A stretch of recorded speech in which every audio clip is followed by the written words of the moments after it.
Hello everybody and welcome back to the United Stand. On today's morning show we have got Nemanja Vidic, an ex-legend and ex-Man United captain, coming out and saying Erik ten Hag has had a good last season. This season he thinks he's on the players. Going to be getting into some of his quotes that are actually quite damning and calls out the players of Manchester United of having a poor mentality. Also, Casemiro, possible replacement, a name that keeps cropping up. Now it's looking likely that Casemiro will probably leave Manchester United in the summer. Also some news on who is going to take over transfer negotiations going into the summer transfer window, as we will not have Dan Ashworth in place. That is being basically confirmed now from the MEN, that Dan Ashworth will not be here for the summer. So who is going to take over? Somebody has been named. We're going to discuss that. And also a little bit of news as well about Kobbie Mainoo getting linked to Real Madrid. We had Garnacho getting linked to Real Madrid. Now we've got Kobbie Mainoo getting linked to Real Madrid. What do we think about that? And is there really any truth in it? Welcome everybody to the Wednesday morning show. Get your comments in and yeah, get interactive. Welcome everyone to the show. So let's start off with Nemanja Vidic. Nemanja Vidic for me is one of my favourite Man United players. I absolutely loved him. Just one of my favourite players, and I still think he's probably a little bit underrated, to be honest with you. And this is a player that has captained Manchester United to a Premier League, and he knows what it takes to win. So Nemanja Vidic has been speaking about Erik ten Hag's future and the players' mentality. So he said, "You talk about what Erik ten Hag did for Manchester United. I think last season he did well. Obviously, they finished third." And what he means by that is we did well. Obviously, finishing third for Man United isn't like a good season because we want to be winning everything. But we've not been in that place for a long time. He did well considering what he walked into. He walked into a horror show. He walked into the worst ever point scoring Manchester United Premier League team. So he did really well to get third, which is what Vidic is saying. And he said he thought after the first season, this season was going to be even better. Maybe they will be even challenging for the title. I had high hopes for that as well. I didn't think we'd be challenging for the title, but I thought after last season we could be in that race to be competing for like that second spot, just behind like Manchester City. I thought we'd be competing with Arsenal. How wrong was I? And Nemanja Vidic thought that as well. And he said, look at Liverpool last season. They were fifth in the table and now they are competing for the title. I thought this season he would improve the team even better. Liverpool had a big injury crisis the same way we did, but last season, I remember they had Phillips at centre-back, like they had an injury crisis and it did affect them. But obviously Liverpool have had way more time. Jurgen Klopp's had way more time than what Jurgen Klopp has had, and he's built his own team. So they bounced back and they're competing for the title this season and they're doing really well. And he said it seems like certain players, this is where it gets interesting. Nemanja Vidic says, it seems like certain players didn't stand up and perform, especially experienced players. It's not just about the coach. So he's calling out the players this season for not standing up and performing, especially the experienced players. He said, Sir Jim Ratcliffe and his team have a hell of a job to do. If you look at the way Man United played this season, I don't think they are in this situation because they don't have the quality. I think it's because they don't have the mentality. So Nemanja Vidic saying the players in this team do not have the mentality. He says he thinks it's about the players, the mentality, and that's what the issue is at this club. Not just this year, but in the last few years. So will people wake up and listen now? Someone who has had experience at taking Man United to a Premier League, who has captained Man United to a Premier League, one of a player in our history that has one of the best mentalities, has come out and said he doesn't necessarily think it's the overall quality of Manchester United. He thinks that it's the mentality of Manchester United, and this has been going on for a few years now. This is true, and it's because, I mean, Mark said it, I've said it, we've said it.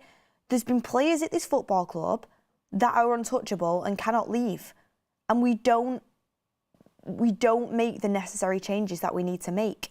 We keep players around for too long. And I'm not saying it's certain players that are infecting the football club. I'm not saying that, but I'm saying the mentality at this club has been allowed to be poor for years on end.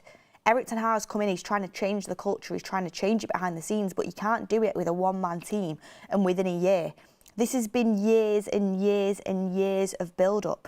This has been years of bad mentality from top to bottom. I mean, you have an ownership then you have a board, and then you have a manager, and then you have the players. And if it seeps down that the manager doesn't have full control, the players have player power, that we don't have a good recruitment team, we have owners who don't care, altogether you put that in a pot and you stir it comes up with a bad mentality all round.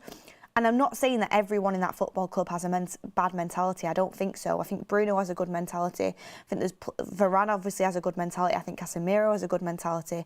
There's players in that dressing room that do have a good mentality, but it's not enough. You need everybody to be on the same page. And Nemanja Vidic is right. There's been a poor mentality going through that football club for a long time, and this season it's happened again. Is it a coincidence that managers come in and they always have a good first season and then things start to drop off and the players aren't producing the same qualities that they did before? Is that a coincidence? I think Nemanja Vidic is right, because we've seen games this season where we have produced moments of quality. But the one thing I don't agree on him with is I do think we're missing quality as well.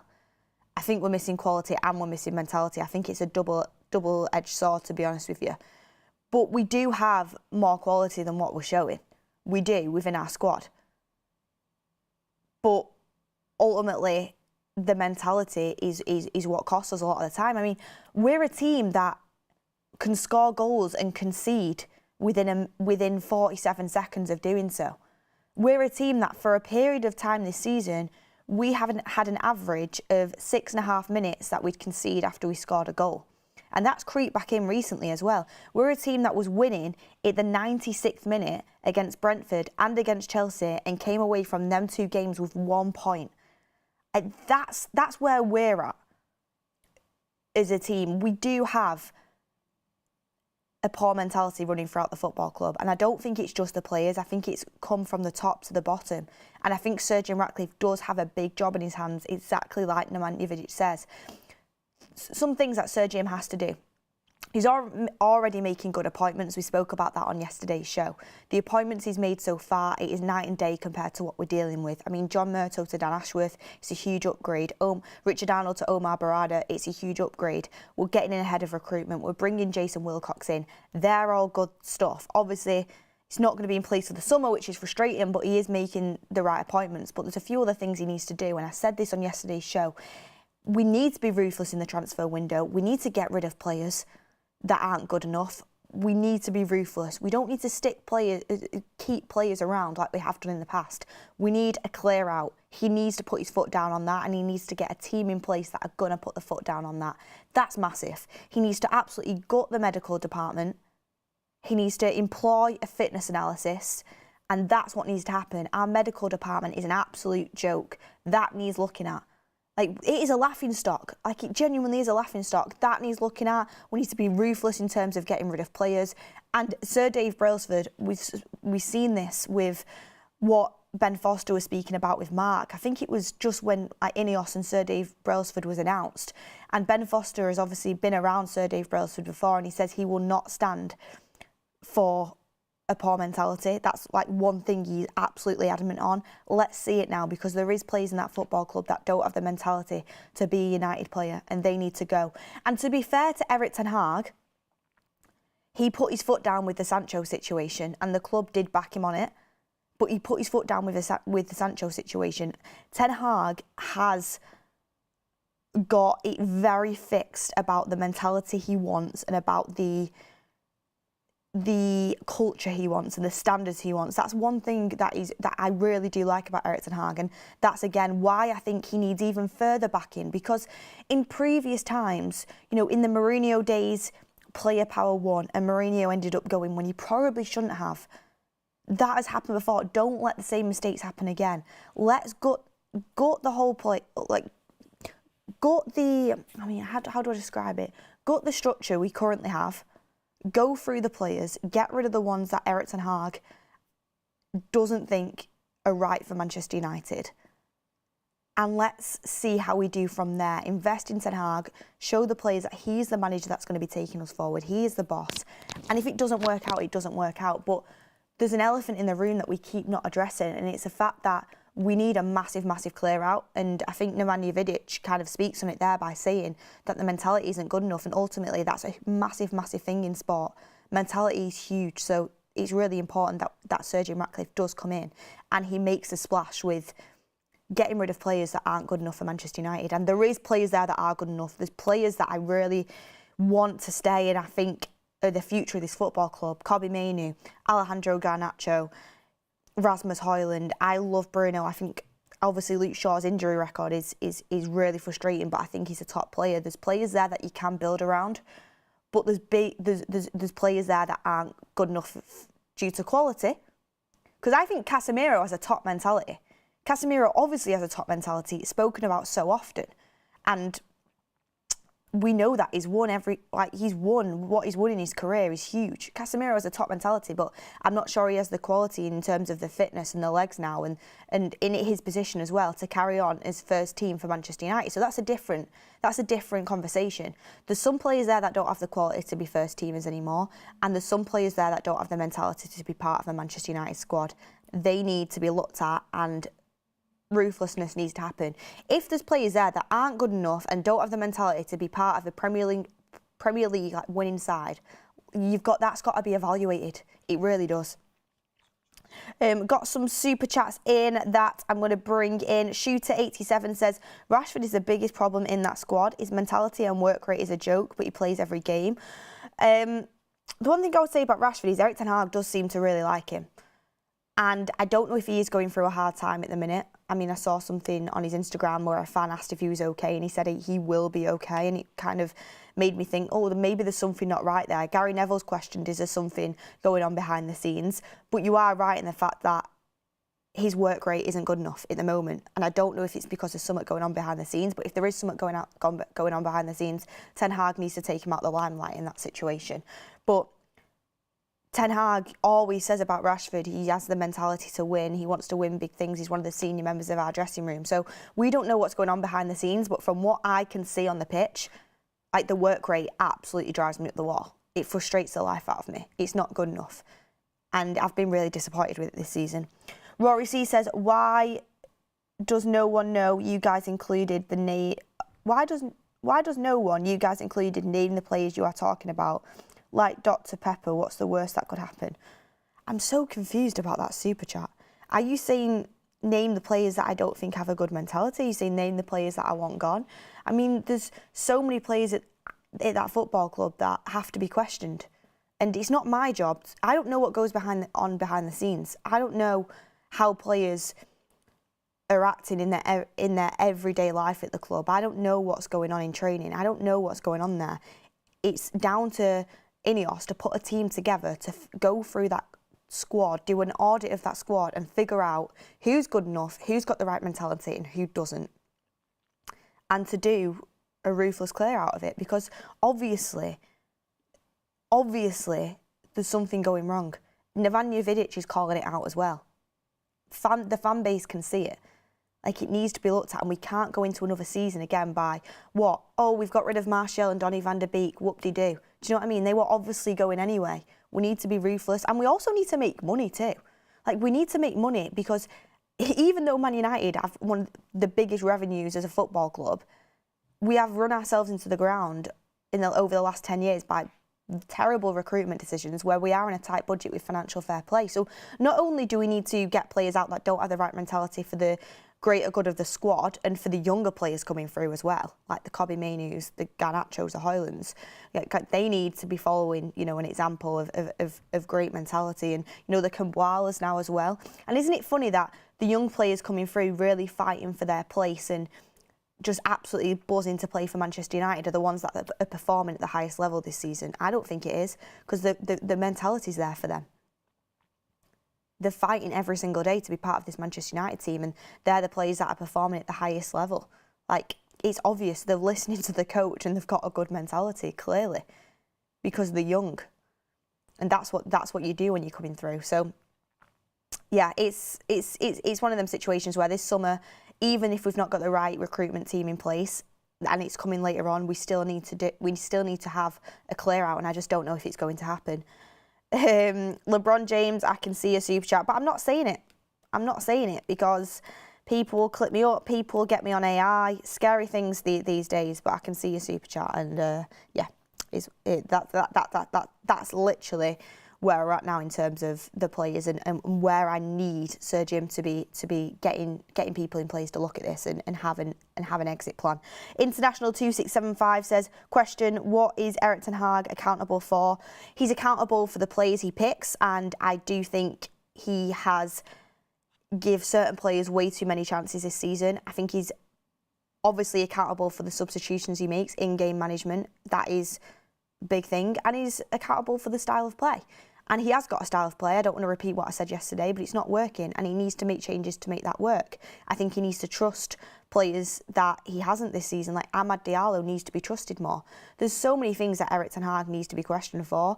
When he comes out after games and says that we played way better than what we did, that's frustrating because the fans' eyes can see it. There's many things, but the players need to be held accountable as well. We're looking at a United squad that has been built by 4 different managers, has played under 5 different managers who all have different coaching styles. Until the vast majority of these players that have played in the Woodward era and have played under previous managers have been looked at, we're not going to be able to elevate as a football club. Look at Arteta, look at Jurgen Klopp, look at Pep Guardiola. Like, tell me, like, Erik ten Hag is a manager of this football club, right? Arteta has 1 player in his squad from when he first came in to that football club. 1 player in his squad. Oh my God, 1 second. Here we go. Sorry, I just thought I deleted all my notes then. He has 1 player in his squad from when he took over that football club, and he doesn't even start for them. Pep Guardiola, there's not a single one. Obviously, I know he's been there for years. Jurgen Klopp, he was allowed to completely rebuild the team and the players. What manager has come in and been highly successful in the Premier League era, took over a failing squad that has been failing for years, and then completely changed it and kept that squad and won things with that same squad? Ten Hag needs to be allowed to build a completely new squad, and there the questions will come in, well, the players he's brought in haven't been good enough, and that is true. And that is why he needs a very good recruitment team around him, because I wouldn't trust him doing the recruitment on his own. I can say that. I don't think his signings have been good enough. I really don't. And it frustrates me that he trusts players that have been having a really poor season over his own signings sometimes. That's another frustrating thing about Erik ten Hag. But I think he at least deserves to be given a chance under a new recruitment strategy to be allowed to build a squad and be allowed to build a team that can compete, because no manager comes in, keeps a failing squad of the last 5 years, makes that successful and continues with that. Like, you've got to be allowed to build a new team and build a new squad, and he's nowhere near that yet. The only issue is the players he's brought in haven't been good enough, and that is a question mark over Erik ten Hag, and that's, I'm sure, a big question mark that Sergio Ratcliffe will have over Erik ten Hag now, and Ineos will have over Erik ten Hag. But Jurgen Klopp doesn't do all his recruiting himself. Neither does Pep. Like, I think Arteta is very heavily involved in it, to be fair, but Edu's great as well. Ten Hag needs a proper team, and then you can judge him. Now, I'm not saying it's going to work out, but he needs a proper team around him, and then you can judge him. Joe Tommy says, Beth, are you willing to give the same manager another 250 million for what? This football? Joe, that's what I was just saying. I wouldn't trust him with that money, but I'd trust him with a good recruit. I trust a recruitment team that are recruiting specifically for Erik ten Hag's style of play and for the attributes he wants in a player. Ten Hag needs an absolutely physically outstanding number 6 who's great on the ball. I don't trust him to recruit for that because, you know, he went and got Amrabat, which wasn't, I mean, I thought Amrabat was going to be good, so I can't say anything, but that was, yeah, wasn't the one. But to be fair, he was on a very limited budget on the last day of the season, to be fair. And, you know, you look at his signings, to be fair, I think Mount will turn out to be a good signing. I think Onana will turn out to be a good signing. I think Højlund will turn out to be a good signing. Anthony, the amount of money you've spent is questionable, massively questionable, isn't it? You've got Malacia that has just been injured, so that's been unfortunate. Martinez, injury prone. Casemiro looked good in the first season, but ultimately on a 5-year deal isn't the right player. But there's so many, I don't want to go over old ground, but in his first season, Erik ten Hag, in his first season, he wanted Timber, he wanted Núñez, and who was the other player he wanted? I can't remember now. He wanted Rabiot, I think. He wanted Timber, he wanted Nunes, he wanted Rabiot, he wanted De Jong. That didn't end up happening. Martinez, as much as we love him, was his second choice. Like, let's be clear on that. He was his second choice. We didn't end up buying a striker, I don't think. We ended up getting Casemiro instead of De Jong, which is completely different attributes.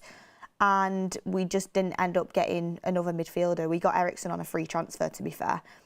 He wanted Rabiot, but I know he wanted Eriksen as well. So it wasn't completely first choices. I remember Ten Hag really did want Nunes when he first came in. It was impossible for us to do, but he didn't get his first choice. His second season, to be fair, he wanted Mount, he wanted Kane. We got Højlund, which I actually think Højlund will end up being like a top striker for us. But you know, the difference between Harry Kane and Højlund is still like. It's still a difference now. Harry Kane's world class. Højlund's not there yet, but he will be a good player for the future. It's probably the right one to go for.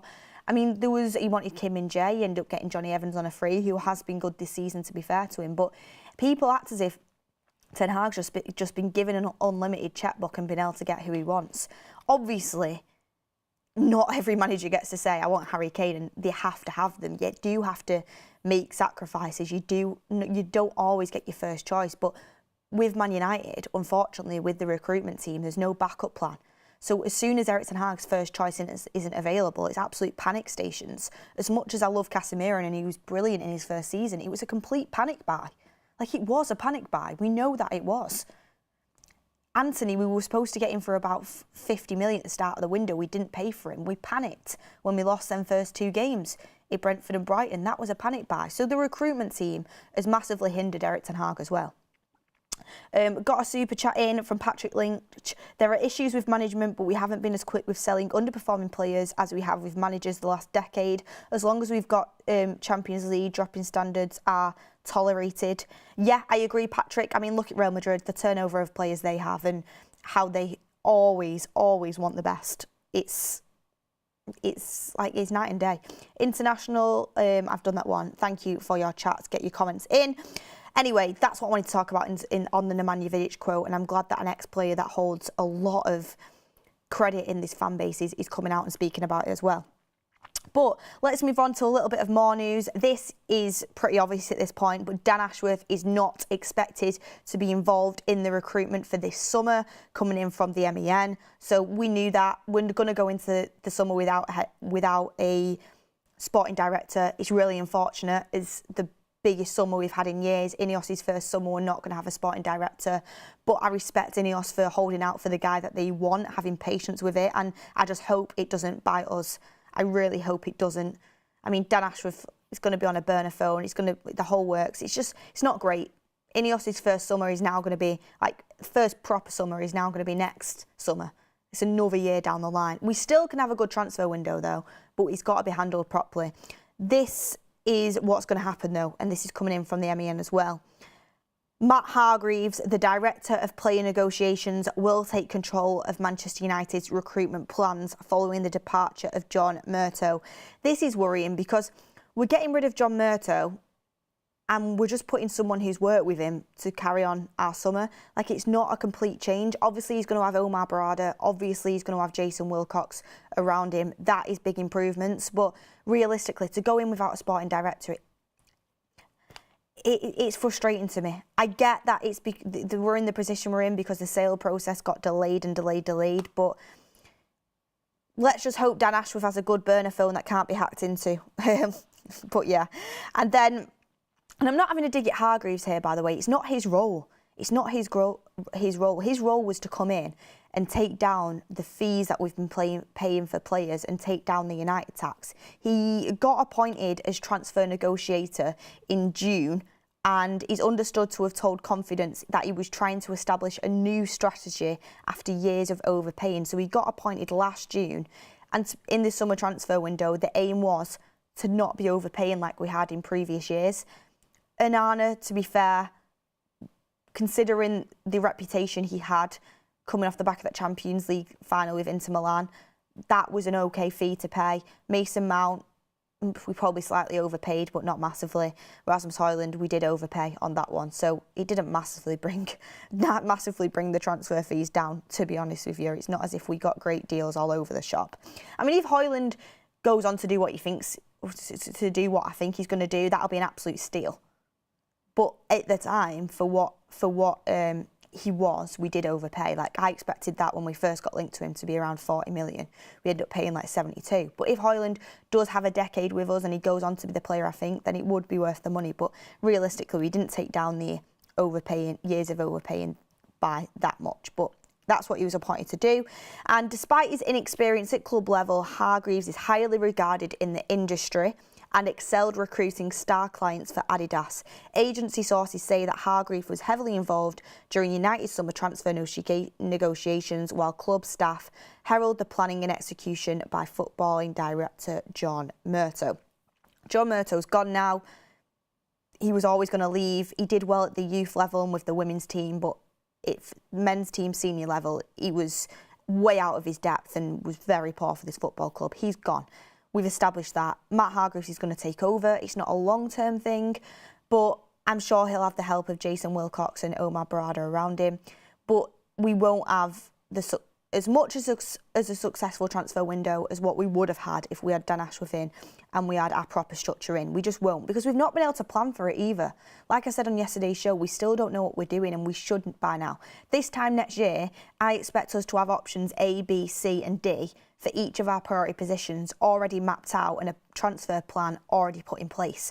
We don't have that. You can see that when we have Romano on the show, and it's because we've been rushing around trying to get in the best in class to take over these roles, because Sir Jim Ratcliffe only got to come into the football club in December. You know, you can't build Rome in a day. You can't do everything overnight.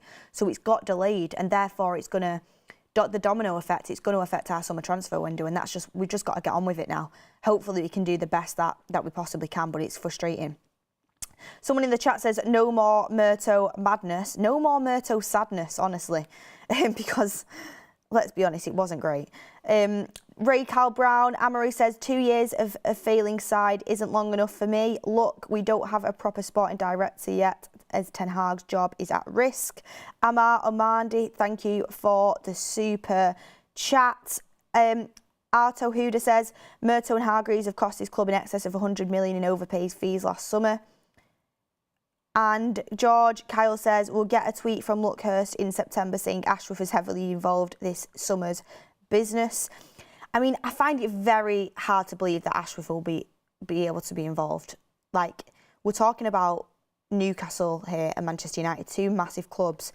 There's going to be legal issues. I mean, there's risks of legal battles. I mean, we joke about the Burner film, but I find it hard to believe he will be able to be that much involved. I mean, he'd probably be able to send a few WhatsApps and stuff, but I find it hard to believe. Joe Hull says, full clear out board, manager and players. Any other chats? I like this chat from Art and Travel. You are letting things stress you that you shouldn't, to be honest, Beth. If you take it on, it doesn't make sense. We can't be stressed in every detail of the club. It's because I love the club so much, sadly. And it's our job to analyse Manchester United. So you get sucked into it and think like every single detail you've got to analyse and look at, because, you know, 1% margins, marginal gains, you've got to look at it. And as a fan of Manchester United, these things have frustrated me for a long time now. Hopefully it's starting to change. Next little bit of news I wanted to talk about was Kobbie Mainoo to Real Madrid rumours. Obviously, there are a lot of rumours coming out that Real Madrid are monitoring Kobbie Mainoo. Why wouldn't there be? Kobbie Mainoo is one of the best up-and-coming talents in the world and one of the best up-and-coming talents in England. He's 18 years old. He's coming to a Manchester United team that are failing. Like, let's be honest, this season has been quite a failure, apart from the FA Cup, and he's been an absolute shining light. Looks like he's played for us looks like he's got 20 years of experience behind him. He's then played for England and bossed it and got man of the match. Big clubs that are serious are going to be looking at him. Doesn't mean they're going to make a move for him in the summer. Doesn't mean Kobbie Mainoo's going to go. But it'd be silly for top clubs not to look at him because of how talented he is. Does this worry me? Absolutely not. Kobbie Mainoo is, you know, Manchester born and bred. He wants to play for Manchester United. He's a Manchester United fan for starters. he's only just getting started. He's not even had a full season yet. He's not going to be even thinking about Real Madrid. But down the line, and I'm talking about years time, if Man United aren't on track to be winning trophies and have matched the ambition for a player of that talent, and Kobbie Mainoo has fulfilled the trajectory he's on, and the levels we think he's going to reach, of course, he'd probably be looking to go to a club that is got the ambition to match his ambition and match his talent. Real Madrid, they just never slow down. Other clubs, you know, Man United have dropped off, AC Milan dropped off, Liverpool have dropped off, even Barcelona have dropped off. Big European giants have dropped off. Real Madrid just never do. They are constantly building talent and a team that is absolutely unbelievable. I mean, look at how they have rebuilt their midfield. You know, Valverde, Tchouaméni, Jude Bellingham, Camavinga. Like, look at the front three that they're going to have after they sign Mbappe, which they will. Like, they are constantly going for the best talent across Europe and are constantly aiming to be better, winning Champions League, competing. And as a player, you're obviously going to be attracted to that. But as of now, Kobbie Mainoo is Manchester United. He's Manchester born and bred. He's been in the academy since he was little. He wants to stay, and he will obviously want to continue to build at Manchester United. He's not going to let his feet get off the ground yet. He's going to stay humble. He's going to work hard. And he's going to do that in Manchester United, a place where he's built his foundation. Maybe in like 3 or 4 years' time. But Kobbie Mainoo's only 18. Even in 3 or 4 years' time, he'll be like 21, 22. It's crazy. Like, it's absolutely crazy. So we've got so much time of Kobbie Mainoo left. He's got to fulfil the trajectory we think he's on yet. He's got to, you know, keep the consistency that he's already had. There's so many ifs and buts and maybes. But obviously Real Madrid is going to be looking at him. Any top club would be, because he's an absolutely tremendous talent. I just hope that Man United can, with Sir Jim Ratcliffe, can turn the tide and build a club that wants to be competing for the Champions League, the Premier League, and not only wants to, but puts the action in place to do so. And I'm hoping the likes of Kobbie Mainoo, Alejandro Garnacho, Rasmus Højlund, the young stars of this team, can be a massive part of that. I really hope it. I hope they will be. Gavin Anderson says Real Madrid always tout our best players, and the only way we're going to stop that from happening is if we are competing with Real Madrid. If we are doing what Real Madrid's doing, competing in our league, the Premier League, and competing in the Champions League. I mean, I was watching the Champions League last night, and by the way, that is prime Champions League. That is the Champions League at its best. Bayern Munich and Arsenal on one TV. Real Madrid and City on the other TV. 2-2 draw, 3-3 draw. Banger after banger of goals in the Real Madrid and Man City game. The Arsenal game, I think Bayern should have had a penalty to make it go 3-1. Then there was a penalty shout at the end with Saka, which I don't think was a penalty. I think he plays for it. But anyway, I'm not going to get into that. That's football territory. But I was thinking, how amazing must it feel to be a fan of them clubs? And it frustrates me that Man United are nowhere near that. You know, you're in the quarter-final of the Champions League against European giants. You're going toe-to-toe. You're competing. Like, there's banger after banger of goals coming in. You've got proper players there with proper mentalities that are going at it for this in the Champions League. Like, I just thought to myself, I'd love, if that was Man United, I'd love that. I'd absolutely love it. And it's like, unfortunately for me, I'm thinking about Thursday night Europa League next season. Like, it's sad. And even when the thing is, like, even if we're in the Champions League, which we actually don't deserve to be, but even if we were still in it, there's no way that we can compete like them teams are competing. There's a reason we're not there. There's a reason we got knocked out, and there's a reason we're not going to be there next year. We're not at that point, and we're nowhere near it.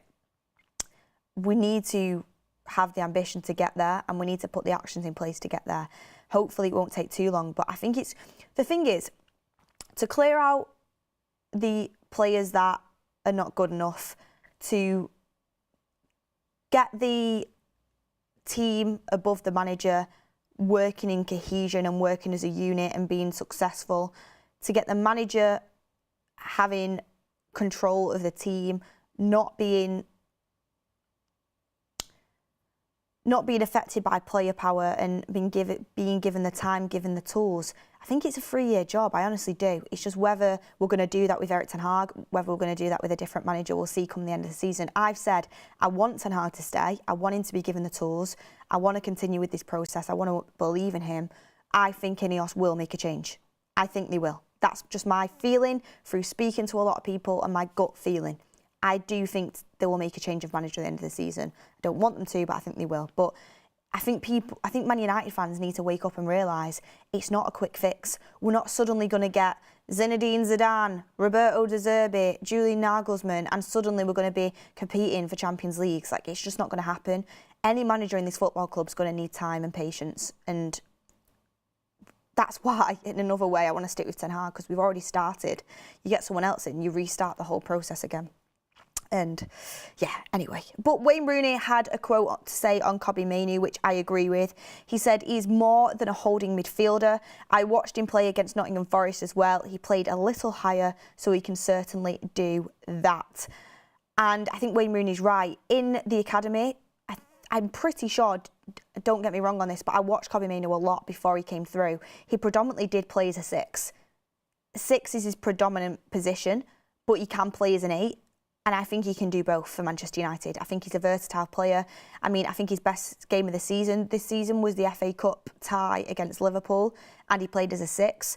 Also as an 8, you know, he can score goals, he can get in and around the box, he can pull players in with his ability to weave throughout top players. Like, he can drag like 4 players in to try and catch him, and he can still come out with the ball. That's useful in the final third when you're making space for your attacking players. So Kobbie Mainoo, I think he can play as an 8 and he can play as a 6. I think he can do either because he's that good. Nigel says, yesterday's Champions League should be an eye-opener to how far from these teams some fans think we should compete, but we are miles away. A lot needs to change. I agree with you, Nigel. Is that Nigel? Is that Nigel that I go to the games with? Let me know. I mean, I have a season ticket, obviously, United, and there's a friend that I go, there's like a group of us, we're all friends now and we sit together, and Nigel sits in front and I know he watches the shows. Let me know if that's you, Nigel, but thank you. It might not be actually because it's in a different currency to UK currency, but Nigel, thank you for your super chat. Gary Suitgate, welcome to United Stand Members Club. Patrick Lynch said, my worry is we change the manager because it's cheaper and the aim will be top 4 and Champions League revenue. The current squad has shown they can do that, but are we going for long-term change or just short-term game? What a super chat. What a super chat, Patrick. What a super chat. And it's so true. You change the manager, cheaper than, you know, than the big clear out of players and getting new players in. You aim for top 4 in Champions League under a new manager, which is what the players can do under a new manager. We've seen it time and time again. We're constantly in, out, and we're usually in when we've got a new manager in. And then you keep with the current squad and you fail to do the long-term change, and we're sat here 2 or 3 years' time saying the exact same thing again. We need a clear out. We need to stick with the manager. Changing the manager doesn't work. I completely agree with you. I think we need to ride the wave. I think we need to stick out the rough time right now. And I think we need to do the hard work and actually evaluate the whole club structure, evaluate the players, do a big clear out and give the manager a bit of time to come through it. If he doesn't, he doesn't. But we need to, instead of just, it's like me not liking,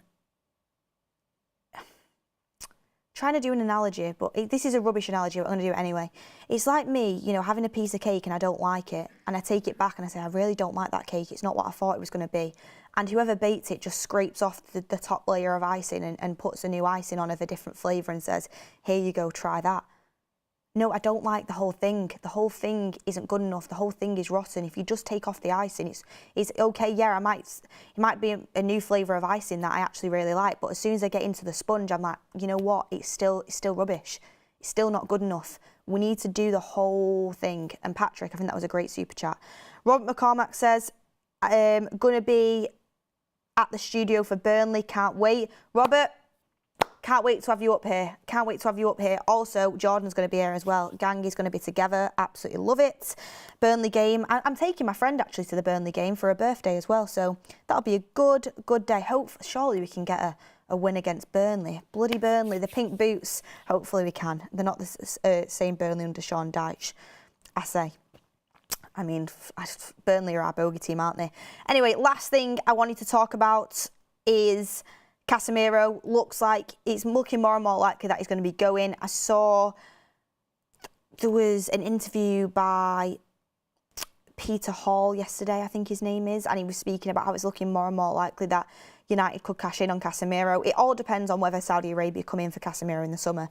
If Saudi Arabia come in for Casemiro for a big, I don't even think a big fee, for a decent fee, United will sell him. They want to get his wage off the books and he's declining. If Saudi Arabia come in with a bid for Casemiro, he will go. If they don't, he will stay because he's on a contract. You can't just shift players out. So I think it all depends on whether Saudi Arabia come in. The one thing I will say about Casemiro is he is declining. This system exposes him. But I'm watching, you know, Man City, Real Madrid last night, and there was players in them teams that are like 30, 31 years old that are just playing fantastically well. And it makes me think, like, Casemiro's 31, 32. I know his position, he's very, very demanding, but it's unfortunate what we've done to him. When he first came in, he was excellent, and this system just massively exposes him, and it's unfortunate, but I think he does need to move on, to be honest with you. If Saudi Arabia come in with a bid, he will go. And if he does go, it's like Romano said in our shows, it's the domino effect. Holding midfielder isn't our priority, but if Casemiro does depart, we will reinvest that money into a holding midfielder. Who are we going to get? Well, a name that keeps cropping up is Andre from Fluminense in Brazil. He's Brazilian midfielder, Andre. A lot of you guys will know about him. He's been linked to Manchester United. He's been linked to Liverpool. He's been linked to Fulham. He's a up-and-coming star. A young player that I think is going to take the Premier League by storm when he eventually does come to the Premier League. Literally don't know much about him. I've generally this is me just going off reports I've read and going off what I've heard about him. This is not my opinion from watching him because I haven't watched him, going to be honest. Like, genuinely going to be honest. But that is what the reputation around Andre is. He's going to be excellent. He's going to come to the Premier League when the time's right. He's young and his idol, funnily enough, actually is Casemiro. He spoke about Casemiro in interviews and said that Casemiro is a guy who's had a huge career. I try to talk about him a lot when I am with the national team. But he was heavily linked to us before the January transfer window. We knew it wasn't going to happen. And he's been linked to Manchester United and Liverpool, and they're both keen on him. Let me just check how old he is. Last time I checked, I think he was 22. But let me just check how old he is. He's still 22 years old. Andre, he's still 22 years old, plays for Fluminense, a midfielder, Brazil national team, and he has got a great future ahead of him. I actually do think, I mean, I can't speak from experience because I've not watched him. I need to do my full research on him, but based on what I've looked at so far, it does seem like a risk, but also a player that has the attributes to come in and replace Casemiro. So it'll be interesting to see how that develops. We've also been linked to João Gomez from Wolves too.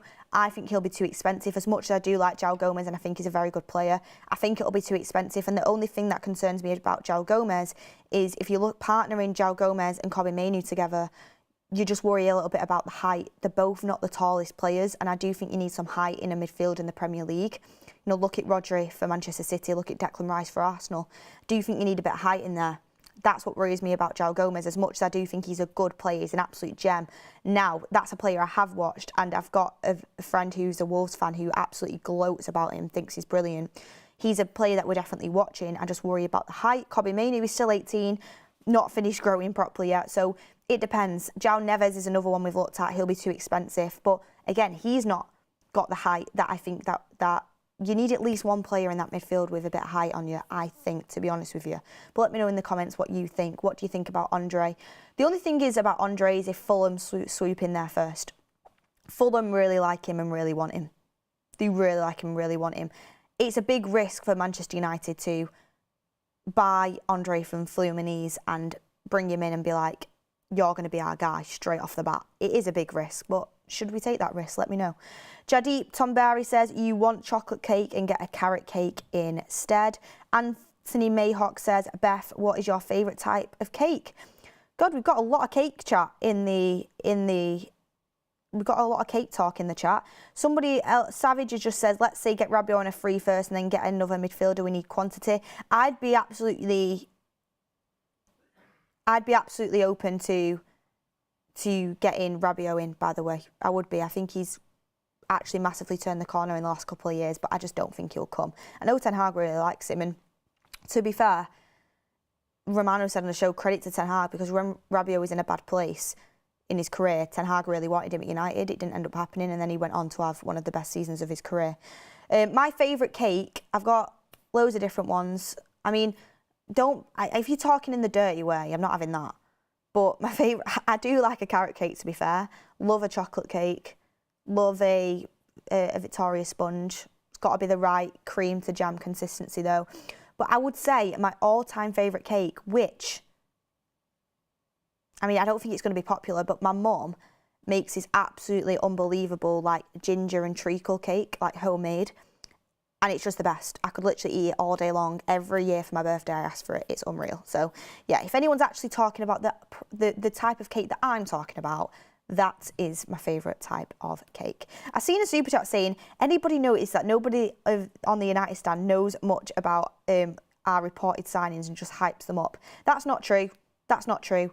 Andre, I don't know much about. I'm going to be honest. I'm not watching the Brazilian league week in, week out. Hold my hands up. From what I've heard about him, from people I trust, he looks like he has great attributes. But I've literally just said I don't know much about him, and I'm going to do my research on him.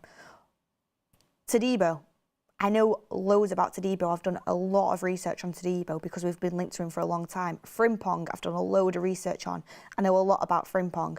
Rasmus Højlund last year when we got linked to him, did loads of research on Rasmus Højlund, Mason Mount. I do know about players we get linked to. I do my research on them. Andre, I've not quite had the opportunity to do it yet, but I will look at him. Forgive me for not knowing about a 22-year-old Brazilian that plays for Fluminense. I do need to do my homework on it, but I'd be lying if I came on here and said I know all these things about him. I could do that because I've looked at him, I've looked at the reports about him, I've looked at the research on him.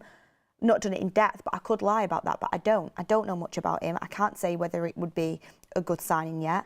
It would be a risk, but from what I've seen and what I've heard about him, he is an up-and-coming talent that a lot of clubs have their eye on and could be in the word, the next big thing. He looks up to Casemiro. That's what we've heard about him so far. So I wanted to bring it in because it is news. Anyway, someone said I love cheesecake. Does that count as a cake?